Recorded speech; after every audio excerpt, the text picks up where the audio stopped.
আজ আপনাদেরকে দেখাবো কিভাবে মাইক্রোসফট ওয়ার্ডের একটি ফাইলকে পাসওয়ার্ডের সাহায্যে প্রোটেক্ট করতে হয়। সো কথা না বাড়িয়ে আমরা আমাদের মূল ভিডিওতে চলে যাচ্ছি।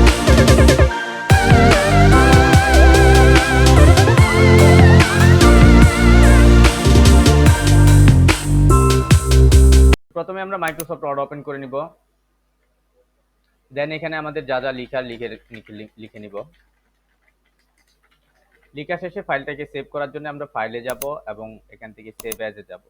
তো সেভ অ্যাজে যাওয়ার পর ফাইলটাকে আমরা একটা নাম দিব।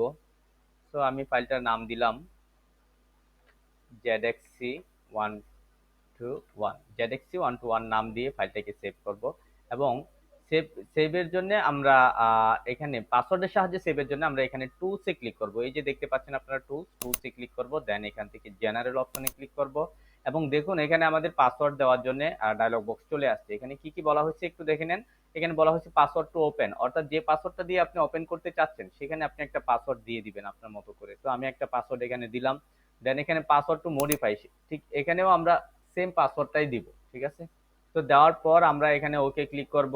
দেন আরো একটা ডায়লগ বক্স চলে আসছে। এখানে বলা হয়েছে reenter password to open, অর্থাৎ ওই পাসওয়ার্ডটা আবার এখানে দিতে হবে। তো দেওয়ার শেষে আমরা ওকে ক্লিক করলাম এবং এখানে আরো একটা ডায়লগ বক্স চলে আসছে, এটাই বলা হয়েছে reenter password to modify.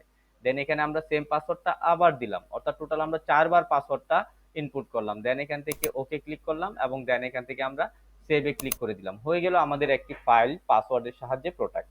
So এটা যে পাসওয়ার্ডের সাহায্যে প্রোটেক্ট হচ্ছে সেটা আমরা একটু দেখে আসবো। আমরা কেটে দিলাম এবং এখান থেকে আবার ওয়ার্ড ফাইল ওপেন করেই আমরা চাইলে ফাইলটাকে ওপেন করতে পারি। এখানে ফাইলে যাব, দেন এখান থেকে ওপেনে যাব এবং এখানে দেখবো ওই যে ZXC121 নামে ফাইলটা আছে। তো ফাইলটা সিলেক্ট করলাম, দেন এখান থেকে ওপেনে ক্লিক করলাম। দেখুন আমার ফাইলটা কিন্তু ওপেন হচ্ছে না, কারণ এটা পাসওয়ার্ড দিয়ে প্রোটেক্ট করা। পাসওয়ার্ডটা কেবলমাত্র আমিই জানি, তো সেজন্য আমি ওই পাসওয়ার্ডটাই দিব। দেন ওকে ক্লিক করবো এবং এটা কনফার্ম করার জন্য আরো একবার দিতে হবে, অর্থাৎ দুবার পাসওয়ার্ডটা দিতে হবে। দেন আমি ওকে ক্লিক করলাম, আমার ফাইলটা কিন্তু খুলে গেছে। ঠিক আছে, এভাবেই আমরা মাইক্রোসফট ওয়ার্ডের একটি ফাইলকে পাসওয়ার্ডের সাহায্যে প্রোটেক্ট করতে পারি। সো ভিডিওটা যদি আপনাদের ভালো লেগে থাকে তাহলে অবশ্যই আমার চ্যানেলটা সাবস্ক্রাইব করে রাখবেন।